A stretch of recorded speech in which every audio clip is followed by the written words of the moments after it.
As we move forward in our conference, we are about to embark on a discussion that is essential in today's business landscape, the confluence of ESG principles into value creation.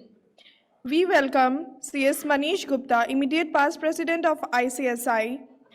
His insight in corporate governance are invaluable. Mr. Manish Gupta, over to you. Big round of applause, please. Joining him is CS Sundareshan Jayamurthy, founder and chief advisor of J. Sundarshan and Associates. His expertise in corporate governance matter is highly respected. Big round of applause, everyone. Additionally, we are honored to have with us CS Sujat bin Ali, Global General Counsel and Chief Compliance Officer at Re-Sustainability Limited, India. Big round of applause again. Lastly, we welcome Mr. Joseph Ekop, Regional Sales Director at Diligent, Singapore. Big round of applause, everyone. Thank you. Thank you, everyone, for being here with us today. We eagerly anticipate your insights into this important topic. Over to you, sir. Thank you.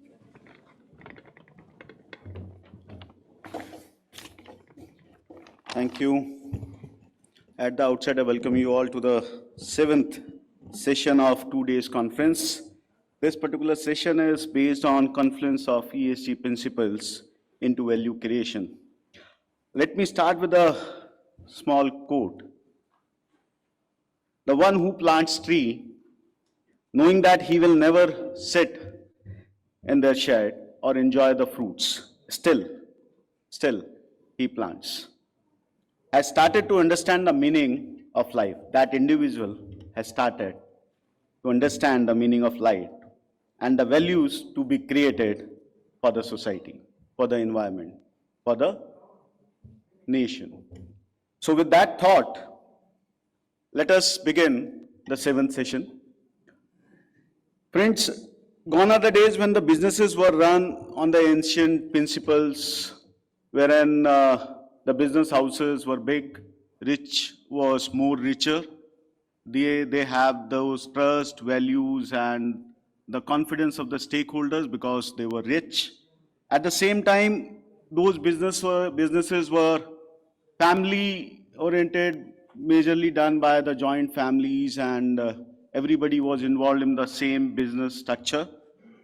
At the same time, when it comes to India, business sustainability in the ancient time, earlier times, were basically based on those जुगाड्स. आज ये काम नहीं हो रहा तो किसी तरीके से जैसे स्कूटर स्टार्ट नहीं होता तो टेढ़ा करते हैं ना.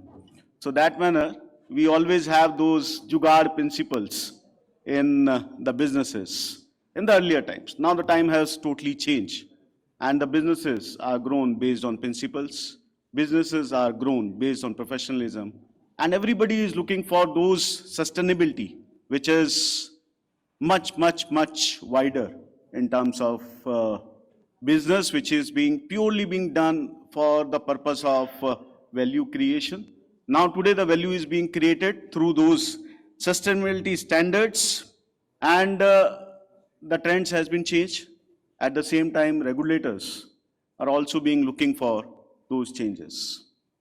The way the Ministry of Corporate Affairs, the way the SEBI is introducing various new principles for the corporate sector. Yesterday we have discussed about the BRSR reporting, how those BRSR reporting have been evolved up to this time. We have seen that the principle that thought process was started way back in the year 2005. Today it is mandated for almost 1,000 top listed companies, wherein they have to submit their BRSR report through an independent agency. So that is the change which the government is looking for. That is the change which the stakeholders are looking for. There are certain values which are there, and through those ESG principles, one can look for the value creation. And I have noted down few of those values, few of those principles through which values can be created One such principle could be the businesses should conduct and govern themselves with integrity. The word integrity is the most essential thing in this, and in a manner that is ethical, transparent, and accountable. Accountable to the stakeholder, accountable to the nation. Businesses should provide goods and services in a manner that is sustainable and safe. It has to be safe as well.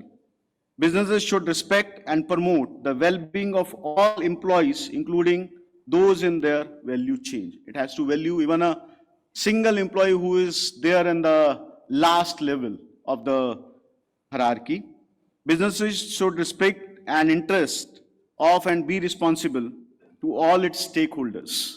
All its stakeholders includes the people who may be the prospective investor or the stakeholder, or who has no connect with the businesses of the business houses. The next could be the businesses should respect and promote human rights. Businesses should respect and make efforts to protect and restore the environment, which is the most essential thing we all are looking for. Businesses should engage with and provide value to their consumers in a responsible manner. This is the essence. When we talk about those ESG principles, one business houses has to look for to provide the values to the consumers. What would be the impact?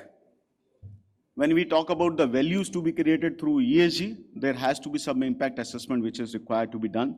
The impact could be the ESG provide businesses with a competitive edge over other competitors who are there in the same sector or other sectors.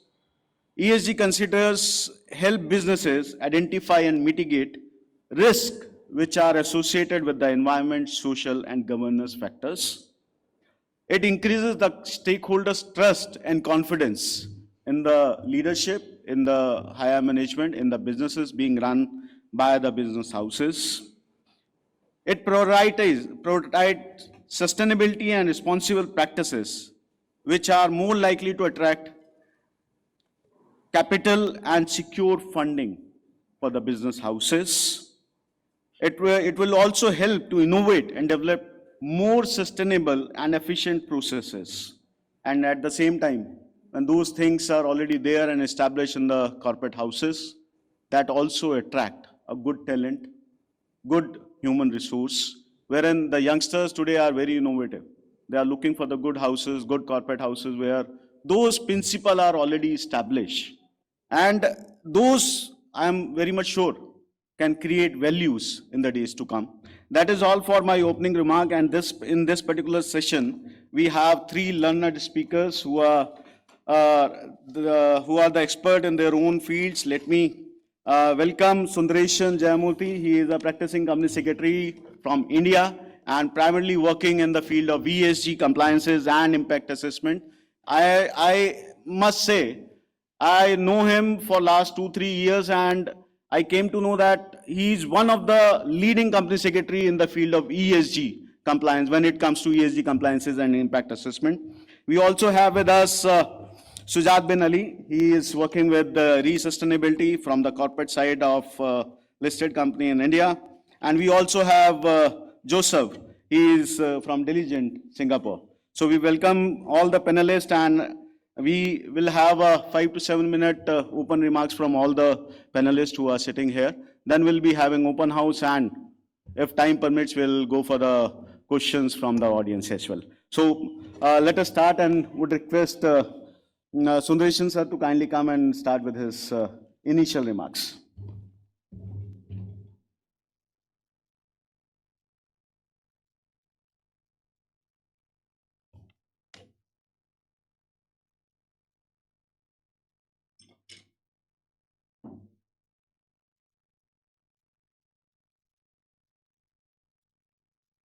Good afternoon. Do you see some picture out there? I call it the tree of life. ESG is the tree of life. By 2030, trust me, value creation, forget the corporates, for you and me. There are at least 50 low-hanging fruits in the tree of life which you can start plucking, because We just concluded a session on opportunities for the company secretaries, and believe me, the scope under ESG is so much that we don't have to then say that, we are competing with X professional, Y professional. Because as a professional, we can create our own path by adopting this ESG. So the first thing that comes to my mind when we are talking about value creation is value creation for self. Self would be the professionals. Yeah. Now, a lot of stories, because I love telling stories. And on the other side, you would see that there is a huge burn, right? And that is for my friend Sujat to handle that, because he also does a lot of value creation from his company point of view. And of course, Joseph also does a lot of value creation in the form of tools. So all of us actually sitting inside the room are creating value creation. Now, how it is going to impact us is what we are going to see. This whole thing, the next few minutes, I'm going to split it into three portions. One is called the purpose, 3 P's. It's not the people, planet, and prosperity, it's purpose. Very important. What is purpose? Very simple. Why is a corporate created? First, just lift the wheel. All of you would have heard the story about Volkswagen, right?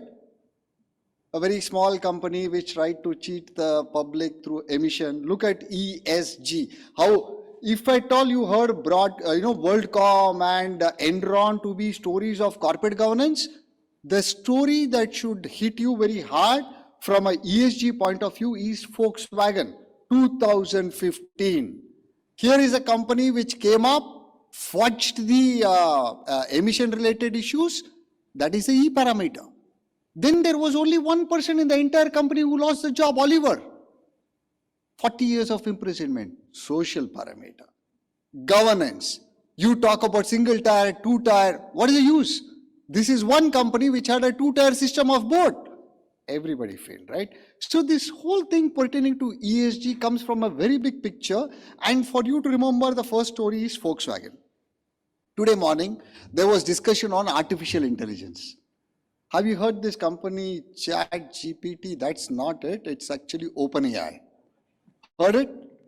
Now please understand, under ESG, G is the most vulnerable and G is what is going to hit you very hard. Now take the instance of Sam Altman. Very simple. This company called ChatGPT came in. Do you know what was the purpose of that company's existence? It was a non-profit organization which was supposed to do larger good for the humanity. Now you were wondering, why then did the board sack Sam Altman? Understand, there were certain morality related issues. I mean, time being very short, I can't get into too much of details. Do a Google, figure it out. Now here is a character who tried to get into the nuclear part of it, the story which is very hidden, and the board said nothing doing. We are completely operating this company against the principles of morality. I mean, you would have watched those old Shankar movie called Endiren or Robo or whatever, where one particular robo goes berserk and then it turns out to be a bad robo. Now the company said, sorry boss, we are not allowing you to step further into this. They sacked him. Now what happened? Then there was a discussion of Microsoft. I mean, I am not talking about the integrity of organizations, but I'm just telling you, here is a character who came back, 49% holding. They came and said, no, you cannot sack Sam Altman. They sacked the entire board.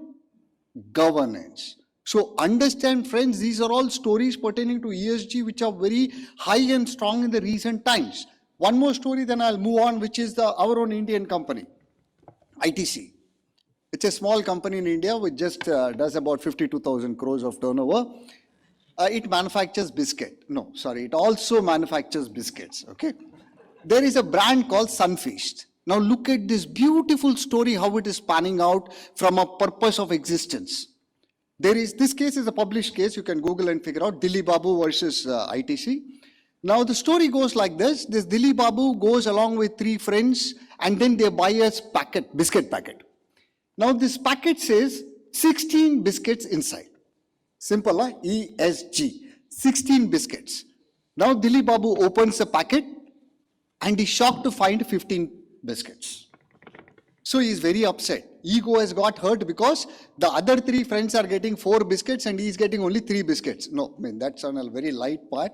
Now this case goes on a different tangent on the ESG parameter. What is it? How can a company say that there are 16 biscuits and give you only 15 biscuits inside? Now, further homework on that case shows that there was a small fudging of around 4 grams. The total packet should have contained 76 grams, whereas there was only 72 grams of biscuit. Now, for most of you will say, what is there in 4 grams? 29 lakhs per day, which is about 40 crores per year on a single biscuit. Purpose over profit. Now, do you want to make money like this? Yeah, you still can make money like this, right? I mean, there is no restriction on any of these things, but please understand, friends, where this whole thing ESG is panning out is very simple. Now, this is the story I just gave you, which is Volkswagen. I just summarized this and told you what happened. Now, from ESG matrix, we have 9 principles, which I think Manish beautifully introduced you to those matrix, which is what is the context that we are setting. And when we are talking about this values related game, now please understand there is 2 different concepts, value versus values. Now, please understand it's a tangible versus an intangible. When I'm talking about a tangible versus an intangible, very, very clear. In ESG, you will find lot of intangible related issues trying to shoot, which is the reputation related issues as far as the company is concerned, more than the tangible part of it. Yeah, ITC may have just lost, finally the verdict would have been 1 lakh rupees compensation to the consumer. But understand the different side of the story, which is there is a reputation loss of how a large company can fudge under the legal methodology and sell less grams of biscuit. Now, this is another lovely one. The second P which I'm talking is the partner. There is a huge concept in ESG coming as value chain partners. Now, please understand, there is an upstream, there's a downstream. No company can exist without an upstream and downstream. Upstream in very simple terms is once your material comes in, how sustainable they are. Now, I can go on with beautiful stories. One latest story is concept of procuring raw materials from a woman, from a factory run by a woman entrepreneur. These are becoming great stories from a sourcing point of view. Then the downstream is what you send out from your factory, which is in the form of scope 3 and all of those things. Then we have a very simple classification of what an upstream and downstream is. Every company goes through this. It's only different that each industry, it is a little different when it comes. Singapore Airlines. Now, what is Singapore Airlines doing? I mean, when I'm in Singapore and if I don't speak about Singapore Airlines, look at this. The sustainable, aviation fuel. Now in India, when you talk about Indigo, Indigo has changed the entire line of aircraft that it is having. They have replaced it with the Neo model, which means the burn of fuel is going to be far less in the sky. Now, all these are coming up. Yeah, there is a cost. But when you talk about value creation in the form of the returns, the share price, all these things matters. I'll just quickly run through this. Now, please understand, electricity is a big one. Now, where companies are progressing, there's a client of mine, SJS. Now, what they have done is, instead of using power from the grid, they have moved into a renewable energy. What is renewable energy? 67% of their energy is coming through solar panels. Wow, fantastic. Now, this is where the world is heading to when it comes to value creation, which means I am burning less from the grid, which comes from the coal generated issues. Now, this is HDFC. HDFC has started calculating per email what is the carbon emission that I am going to emit. Look at the way they are all progressing. Paperless office is already there. Now, even the number of mails that you receive, they are reducing it. They are not sending too many mails because every mail is burning emission. Okay. Very simple, friends. I mean, please understand. Nobody can be net zero. Okay. Please don't use this word. We cannot survive without carbon. While we are sitting here, we are emitting carbon. Not otherwise from your body, I'm saying. Yeah. So, carbon for an individual, carbon for a company is inevitable. There are only 3 things that you can do. Either you can offset carbon, or you can avoid carbon, or max you can reduce carbon. That's all. how the world is progressing towards that, that becomes the value creation as far as the system is concerned. Now, quickly, last one, which is on the water. Now, please understand, this is the company, HUL. Look at the water consumption that is happening. 52,000 crores, ITC is about 58,000 crores turnover. Look at the water that is being consumed. Who pays for it? Nobody pays for it. It's all extracted from the ground. What if my government had just levied 10 paisa per liter? We would have become richer, but it's all too late. Yeah. So with that, I will just try and wind up because I know I'm overshooting. Now on the, one more example. Yeah, story. Amul is not taste of India, it is waste of India. Okay, I mean, why it is waste of India? Look at the plastic that's getting generated. Oh my God. Tetra Pak. So, friends, understand from this whole concept of what this value creation is all about, how companies can be more responsible, how as professionals we can get into this by creating a value for us is what we need to figure out. And that was the purpose of my setting this whole context and the tone. Now I'll just take a break. Yeah, I don't think I've left. Yeah, these are the high five which I just wanted to shortlist and keep it for you. These are things that you need to watch. Yeah, with that I will take a break and then I will hand it over to Manish. Thank you. Thank you, sir. You have truly set the tone for the today's session with those small PPT and your narrative you have given by way of the small stories, real life stories, I would say. I would request Sujat bin Ali ji to kindly give the opening remarks. Thanks, Manish, and thanks, Sundareshan sir. You gave a pretty broader perspective of all the things, and you did definitely mention about the value creation, and I will also try to focus more on the value creation for the self in terms of value creation for the profession, for the company secretaries in employment or in practice. And before that, just a small anecdote. I mean, I have a son who is 14 years old and a daughter who is 9 years.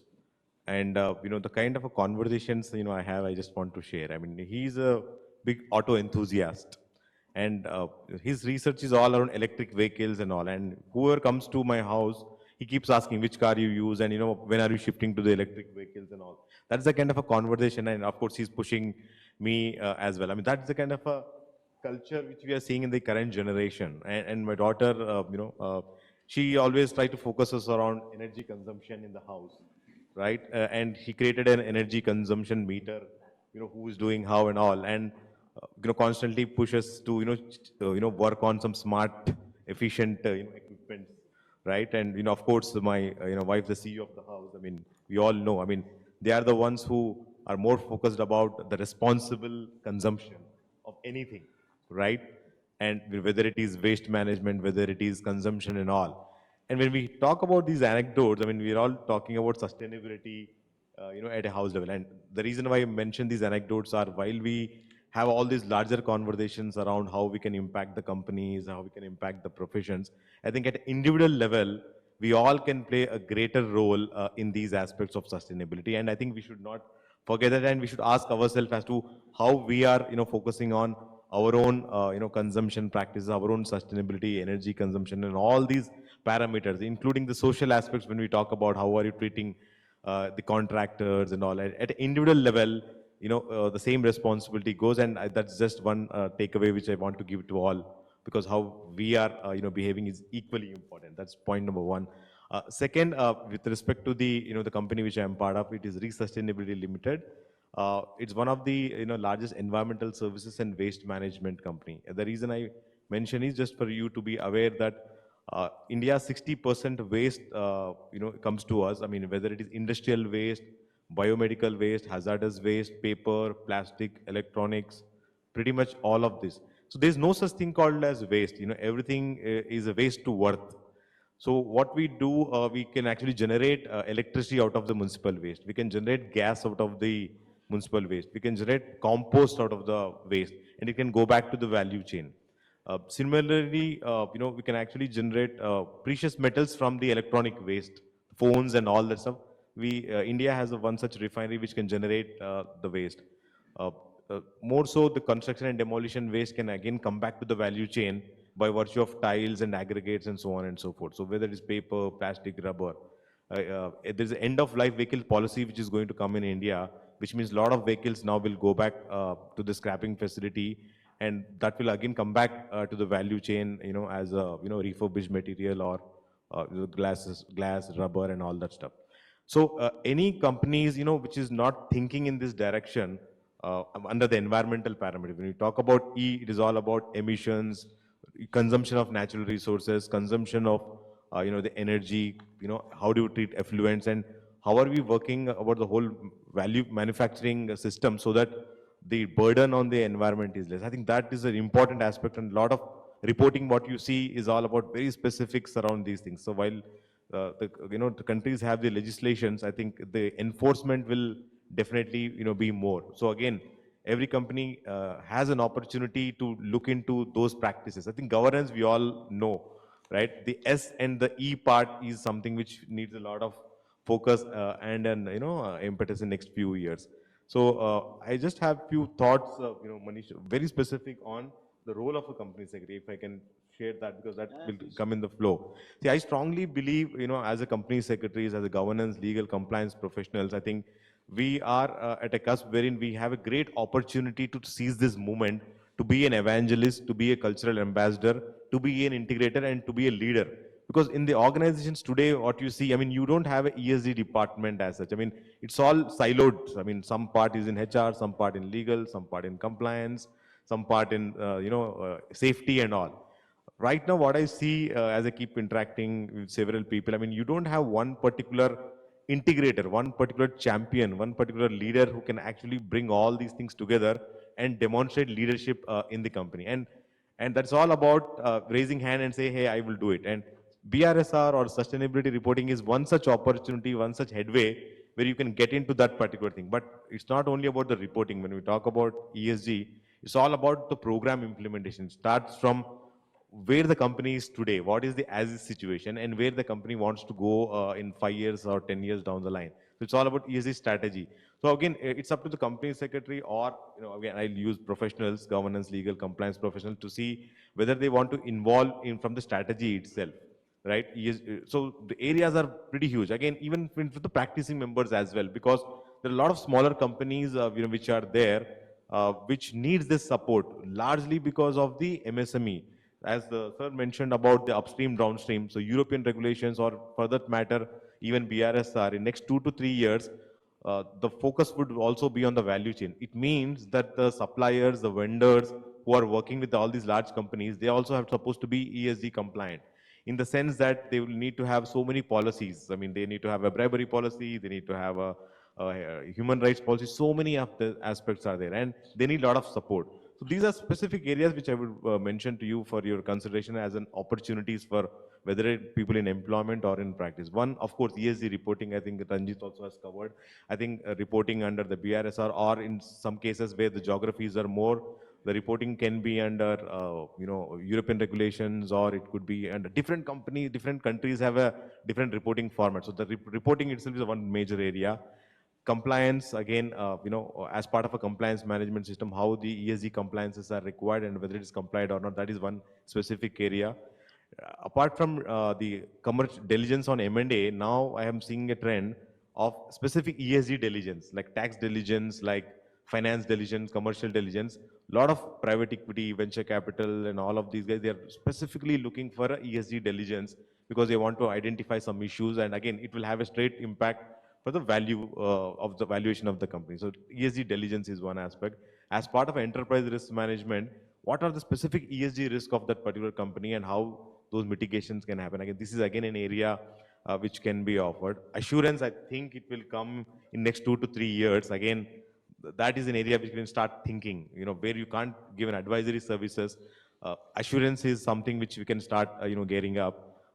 ESG and technology, again, we may not be into the technology, but by understanding the business and ecosystem, we can help the businesses to see how the technology can be integrated. I mean, if you see the principles and all this stuff, I mean, going forward, it is very difficult to, capture all the data, and greenwashing and all these things will come in. So data integrity becomes a huge aspect, data collection. So what kind of a technologies the current company can use? Again, we can add value there. contracts, again, in contracts, you will start seeing in so many ESG clauses which will be coming in, or we may have to draft those clauses because we have to implement that to the value chain, supply chain vendors as well. ESG disputes also will definitely raise, because I am started seeing in share purchase agreements also, you are putting all those clauses, and subsequently there would be disputes which can impact that. So ESG disputes. And of course, on ESG rating, a lot of companies now wanting to apply for ESG ratings, whether it is DJSI, EcoVadis, so many, and they need help. They need someone to put all this material together and put a nice story. Again, that's one area. Trainings, again, a good point. I mean, today, I keep doing a lot of trainings and all. One constant thing which we keep, hearing from a lot of companies is they want people to be aware of this thing.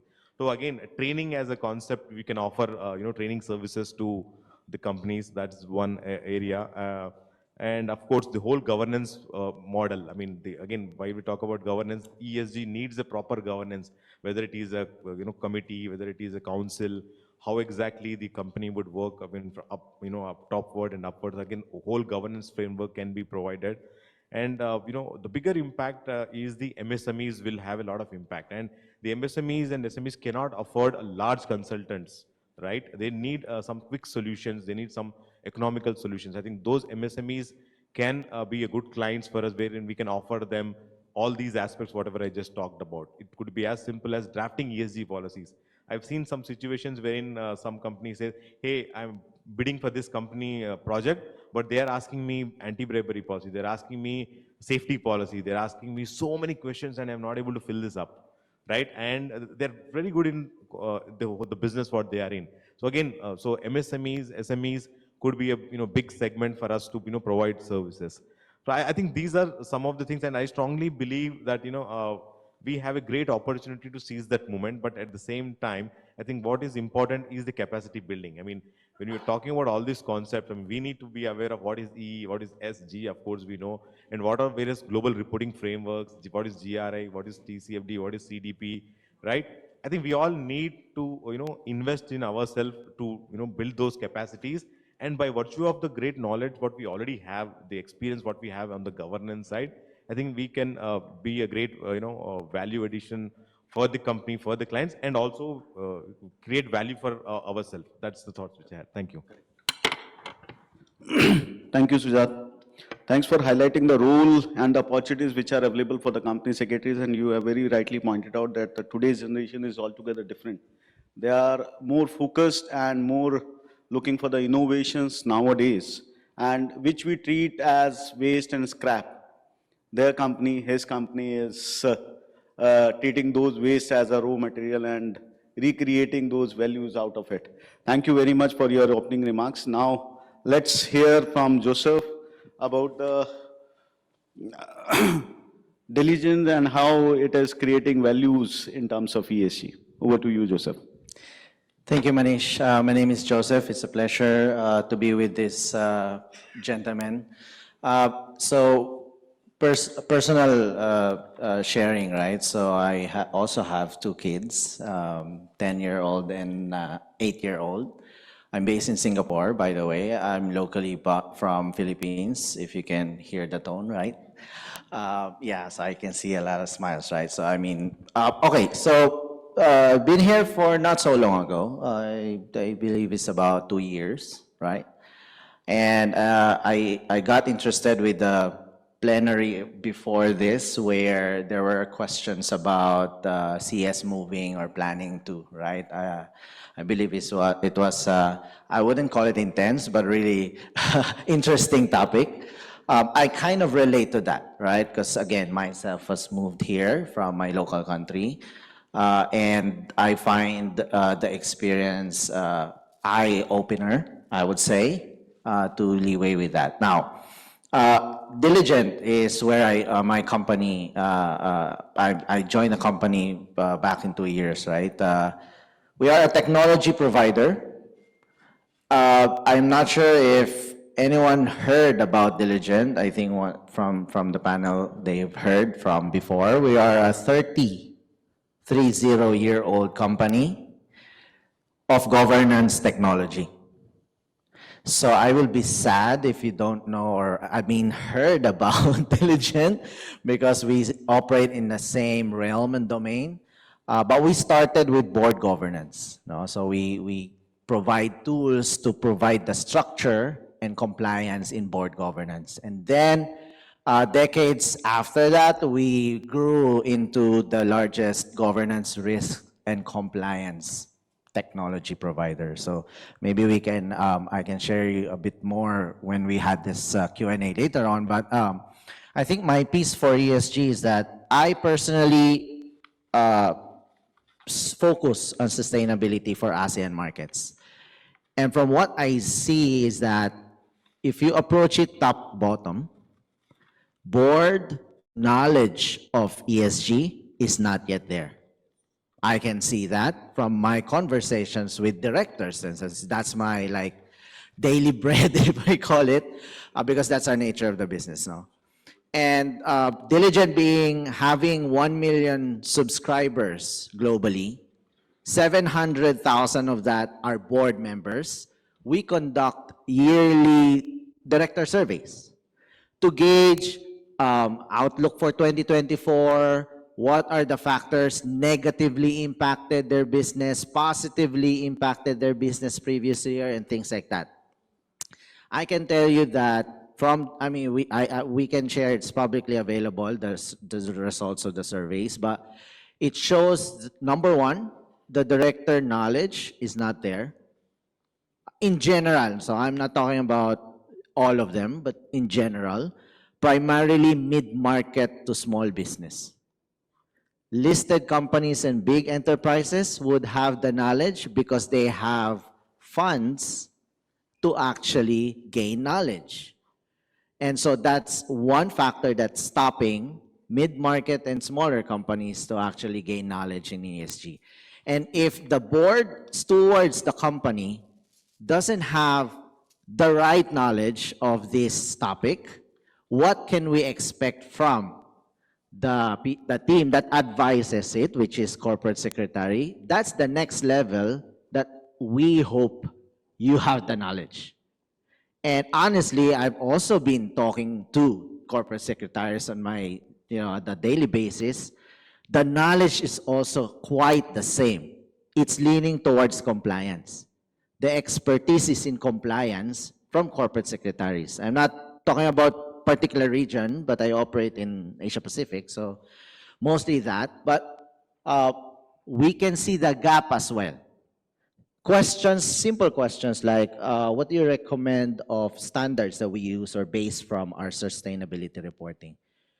And it's not actually a question if there's sufficient knowledge in this, for corporate secretaries. And I'm talking about not just CS, but also the legal team, compliance team, risk teams, audit teams.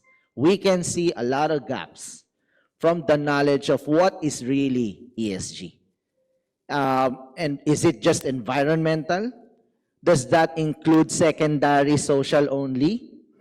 Does that include governance as well, which was highlighted is also very important? So from a technology provider, we see a lot of gaps, and we see that there's also a big question mark of where do we start, right?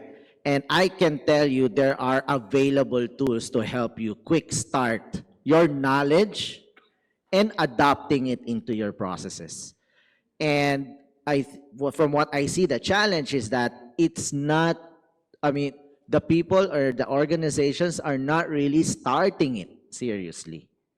They're starting it because they need to, so compliance, right? But the purpose, if I can go back to what Sundaresan earlier mentioned, if you or organization have purpose, it's actually easier to implement the programs. Because from the top to bottom, there is purpose. But that purpose starts from the top, which is the board. And if the knowledge is there, that's a big challenge, right? And so we're going back default to compliance, which obviously we will have to do anyway. But that's it. So the purpose, the messaging, the storytelling earlier Shujat mentioned is very important as well. And I think I personally only see them in sustainability reports that are published by listed companies. the stories. Other than that, I speak to them, no stories. All questions, right? Because there's still a lot of things that can be done, but the driver of initiatives in ESG, primarily compliance. From my take, that should change. And corporate secretaries, being the expert advisors to the board, has a very crucial role to actually, one, gain deeper knowledge in ESG domain. That's one. And second, curate and help the board towards what's our purpose in this domain. From that on, I think the activities will flow after that, and then the whole organization will take part in it. There's no really, that's sustainability team's job, right? To finalize the sustainability report. That's CorpSec job to approve the publishing of that report or submission to regulatories. It's actually not silo. If you see ESG, it's part of our daily lives, as obviously Sir Andesan has highlighted earlier in the slides, right? So what I can provide from the tech provider, there are tools that are available, but it starts not with the tool, but a purpose and knowledge. I think that's what's more important before you embark into what frameworks, what regulations I need to comply, and what tools I need to get or buy to help me make it easier for compliance. Right? So that's, I think for me, it's my takeaway with this. Manish, if I could just add a little. So yesterday, in fact, these things are merging so beautifully between yesterday and today. Sudhindra's team yesterday in the panel, they had discussed about the competency of the board. I mean, that is what I think you have highlighted so far. And there was discussion saying that you should have scientists on board, you should have environment specialist on board and all that. So today it is all lacking. And from what you are saying, Joseph, there is that awareness itself is not there at the board level, which is very, very critical. And in fact, to add to what Sachin had mentioned yesterday, in fact, in his address, he had touched upon the case of Boeing. Now, why Boeing aircraft crashed? See, what they are saying in the end is, please remove the wax from your ears. What does that mean? The board has to start listening to the people. When an engineer is coming and telling that your aircraft is not good enough to go on air, for last 15 years, they just kept quiet. And that also leads to one more thing on Boeing, which is, can companies be run by CEOs who are not qualified to run? So today Boeing has said, the person who has to run Boeing has to be a qualified engineer. That's also the second thing which has come out from what I've just done some more homework on what Sachin had said on Boeing related case. So I think competency and the tone at the top, I think, is one of the very important things that Joseph has brought out, which is important to note. Yeah. Correct. And at the same time, technology is going to help all of us, and the way they are providing those tools, which may create values in the days to come, but at the same time, that journey has to start from the awareness. And for that awareness, our company secretaries or the corporate secretaries have to play a very crucial role. First, they have to update and gain those knowledge related to the ESG field. It is much, much more wider than the compliances or the governance only. It includes three factors, ESG, and where the compliances are just small factor within the governance. So we need to work and pull up our socks with respect to the gaining knowledge. The moment we gain those knowledge, would be able to implement in our corporates where we are working or providing services. The way we are going to train, the way we are going to create those awareness within the organization, that would create values in the days to come. Because I have my own apprehension whether each and every company would be able to have those engineers, qualified engineers on the board, whether we have those numbers available in the market, whether such kind of people are freely available to join those corporates. That would be a question which would be there in next 2-3 years with every and each of the company. It would be very difficult task to manage. So we need to create those qualified people, maybe our company secretaries, who are the best experts in that particular field, and they would be helping out the corporates and the directors in those areas of ESG. Maybe to start with a small awareness session, training session, and going up to the last, and he has very well narrated each and every such point, which is the core areas for the company secretaries to work on. So let us start and begin with our discussions on this particular session. We have already discussed about the initial remarks have been given by the panelists. My first question to Sundareshan, what would be your thought on measuring ESG impact, which is always a complex thing, impact assessment of the ESG. What are the biggest challenges according to you? And how we can quantify the efforts which are being put by the corporates in the ESG? Okay, the first part of the question is measuring ESG. Yeah. Now, when it comes to measuring, what is happening today are multiple frameworks. We have a GRI, we have a TCFD, we have a CDP, we have a SASB. We have so many frameworks, and then India has brought out an amazing framework, which is the BRSR framework. Yes. Now, why I am telling it amazing? Because if you have to write or capture the measurement under the GRI or TCFD, there is no prescribed format, which means you can put down your report in 2 pages, 20 pages, whatever, depending on how you want to make a presentation. Whereas you come to the BRSR framework, there are around 150 parameters, which has been codified so beautifully into each of these parameters and principles that it is very easy for me to measure the ESG. So the plus is India is way ahead when it comes to measurement of ESG, because we have one of the best frameworks which has captured it in the form of a format. Correct. So to that extent, fantastic. Now, if I have to look at the challenges, the second part of the question which deals with the challenges, now the poor quality of data. Now, why I am saying poor quality of data, I'll give you again examples for you. Now, there is a company called L&T. Now, in L&T, you are supposed to mention something under Principle 8, which is pertaining to the SIA, which is called the Social Impact Assessment. Now, what has happened? Unfortunately, instead of SIA, they have commented everything about CSR. So, either the understanding of the company based on whatever has been prescribed is not understood properly, or there are not enough guidance for these companies to measure this data properly. So these two, I would put it across as the plus and the minus from the same BRSR reporting format. Okay. Thank you very much for this. Joseph, he has very well mentioned about the measuring about the ESG and those challenges which are there. Would really like to ask from you whether the technology would really help, as he said, that poor quality of data which is available for the corporates.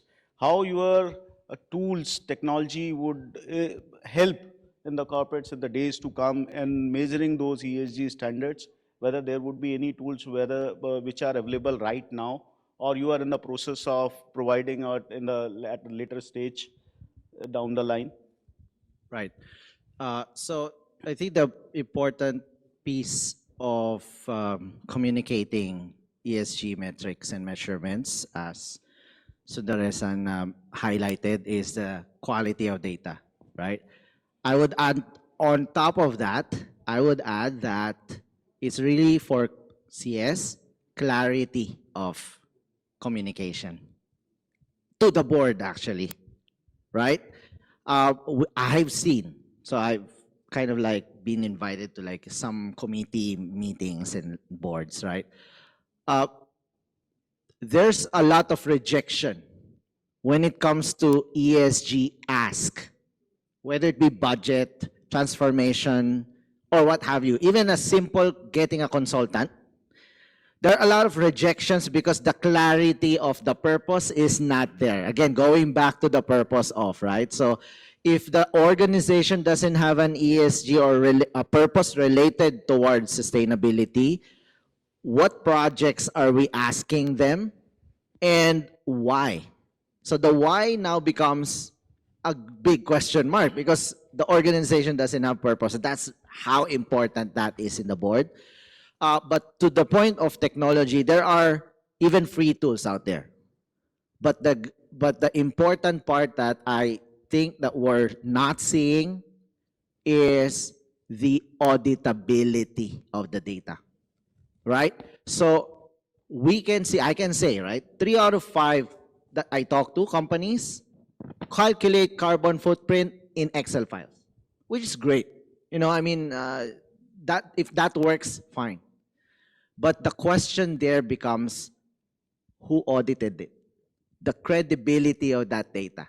Is it just one person downloading an Excel file, inputting their activities, gives an emission metric, and then you report up to the board, and then you publish it?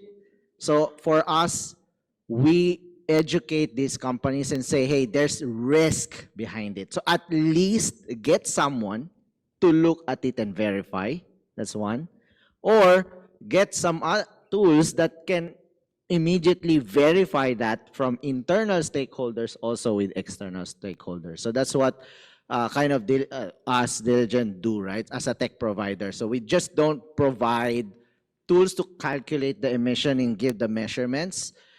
It's really more about how you engage external auditors or verifiers, internal audit, which is also, by the way, big part of any measurement of reporting in ESG, and then provide that to the board with clarity, with saying this has been validated, either or with our internal auditors and external auditors.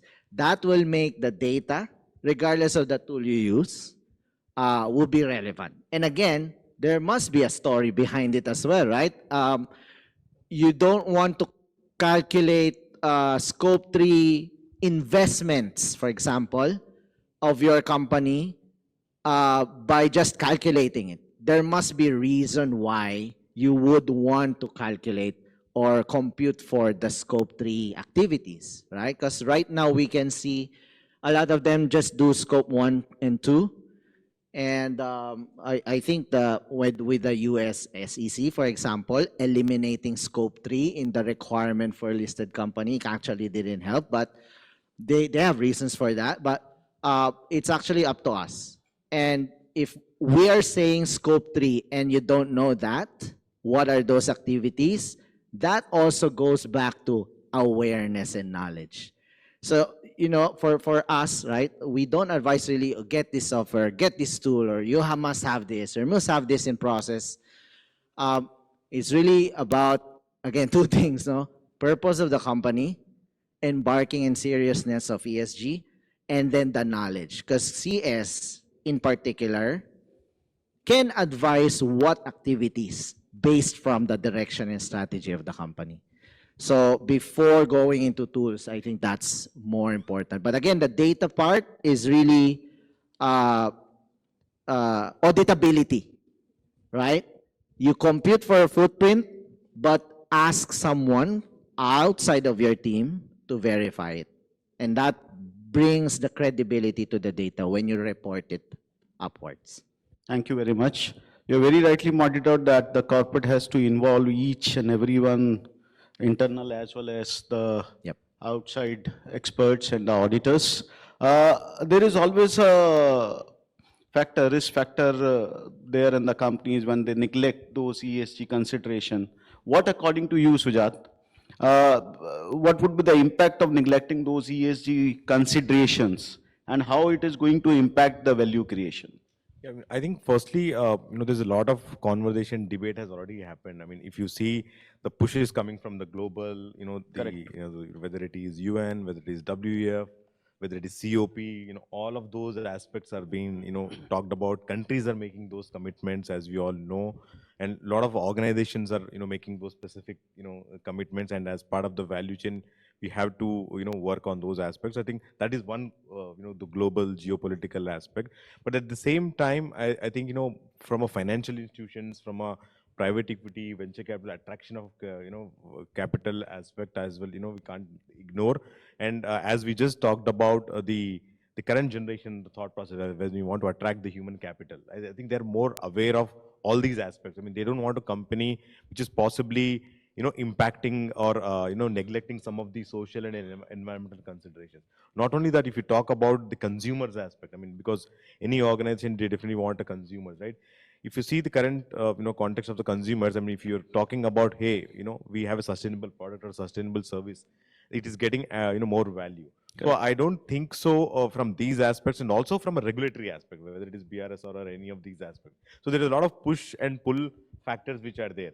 So from all these aspects, I don't think so, companies can afford to neglect, any of these ESG considerations. That is one. Of course, one big debate which is always happening is that, okay, I mean, when we talk about all this, it is all about investment, right? The return on investment is what they want to see.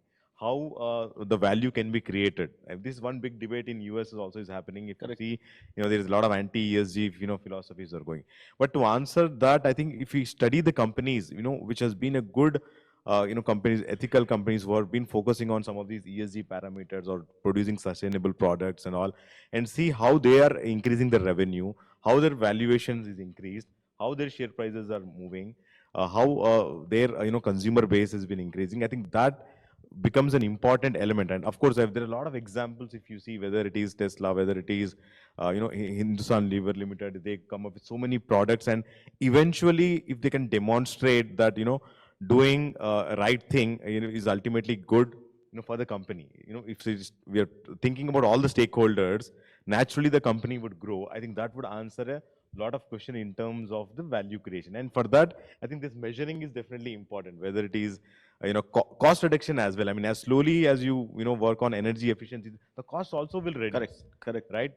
So I think that's one aspect of it. And second, with respect to the measurement, I think if you see the current reporting system itself, it is a measurement only. I mean, because we are reporting how much water we are using, how much, diversity which we are having, right? And what kind of a meetings, committee governance we is having.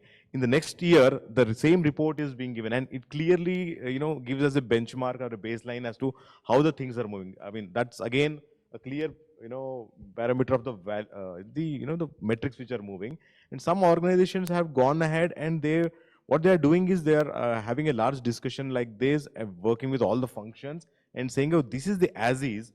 Where do we want to go? Let us have a clear-cut goals as to when we want to, reduce this emission, when we want to reduce, energy consumption, when we want to, go with these strategies. Very clear-cut goals. I mean, it may not be immediate, but short-term, medium-term, long-term, and they measure back every year towards that. So I think some of these aspects will definitely helpful to convince the stakeholders internally, externally, in terms of the value creation and also in terms of the measurement.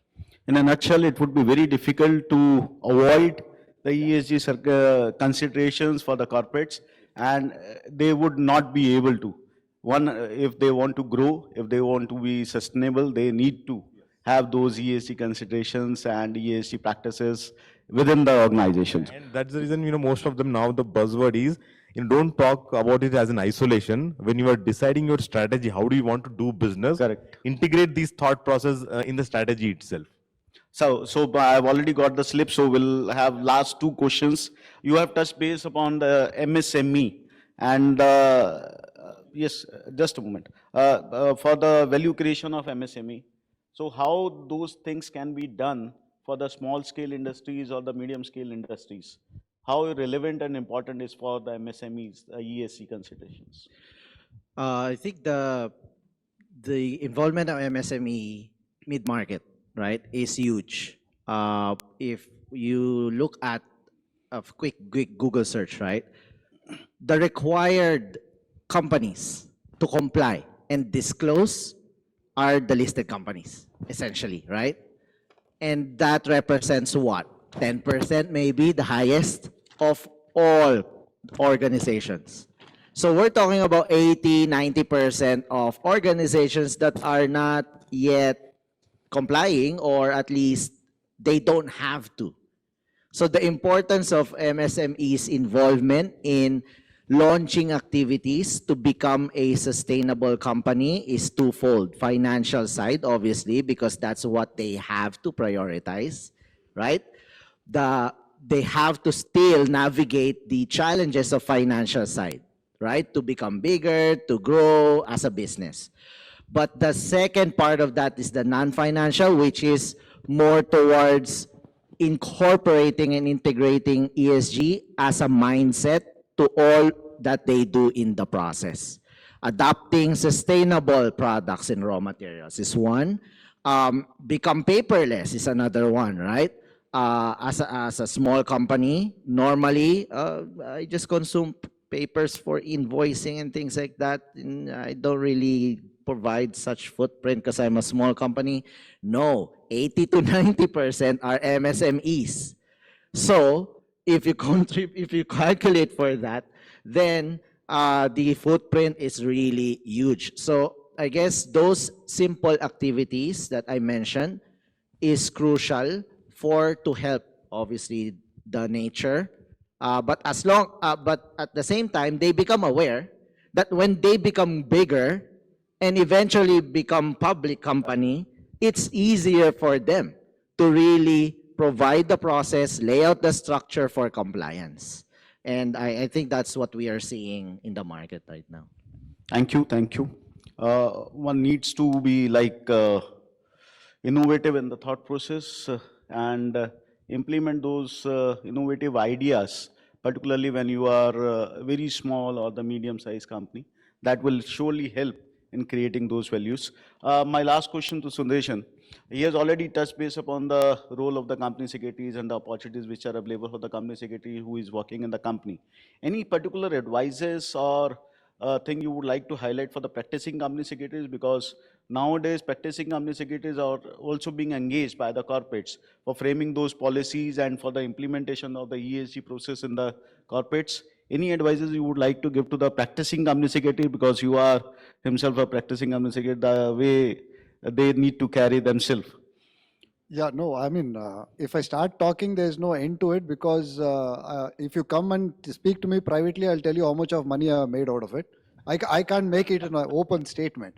Last 2 years, I'm only talking about the last two years. And I'll tell you my reflection, very simple, my dear friends. Maybe 2021, I thought we have come to the end of the road. 2023, I think the firm will be phasing off. There's nothing more. But trust me, there's one small thing called ESG practice, which I just started it about two years back, has given me a fresh life for the next 10 years. So that is what I'm trying to tell you. Unless you innovate, you cannot think further. Now, to answer to what Manish is saying, what are the opportunities? Huge opportunities. Point number one is training, which I think Joseph also covered so beautifully. There's so much of lack of awareness inside the boardroom, inside the senior management. Training. Point number two, report writing. Now, Joseph also covered about the MSME. Now, please understand, ESG doesn't stop with the listed companies. That's a very wrong notion that most of us are carrying. ESG is for any company, one, if it's listed. Number two, if it is dealing with a listed. Number three, I will tell you, there's a small company in Mizoram which is doing services for Microsoft. Microsoft has come back and said that by 2030, your emission level should drop by 55%. Otherwise, 2031, I cannot onboard you as a vendor. Now, what is this company? It's a small company based out of Mizoram with about 50 crores of turnover. So please understand, if you cannot limit it to just this class or that class, I think opportunities are huge. Just keep looking for it. That is only my mantra, which I can just share it with you. Keep looking for it. So these are all some of the opportunities which are there. And sustainability report is not a rocket science. Trust me, it's one of the easiest forms of writing a report. Now, don't tell me then why should I engage you for a consultant? That's a different focus altogether. But it is easy is what I want to say, and that is where you need to make a beginning. In fact, our institute has done so much of work on this BRSR for the members. They have brought out the books. In fact, Manish, if you want to just add few points on the initiatives, what you have done for the members, Okay.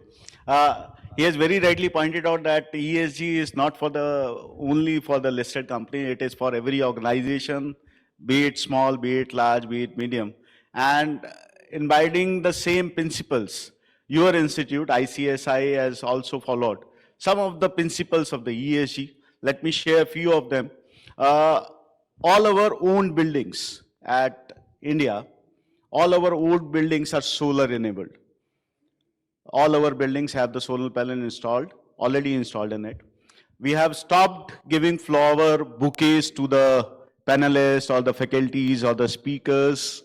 Instead of plucking those flowers, we have started with planters. And we will be giving those planters so that some values can be created for the environment. Then comes the society, and if I say that ours is the only institution which has given almost 45 lakh of rupees for the education of the martyr's daughter, those who have sacrificed their lives for the education of their daughters. Our institute has contributed almost 45 lakh rupees. And very recently, last year, we have entered into an agreement with the Ministry of Defense, wherein the education of all the army personals and their kids are totally free at the institute level. We are providing free education to almost everyone who has joined the course. Now we have started with the free online coaching classes at all levels, starting from CACET, executive and professionals. Everything is freely available at our LMS platform, free of cost to each and every student. No question asked, only a simple registration which is required to be done. So there is no pick and choose or the payment criteria which is attached to it. As far as those training which is related to the governance is concerned, your institute is proactive and taken a lead. We have organized many courses, certificate courses and the crash courses are already there in the domain on the ESG and BRSR reporting.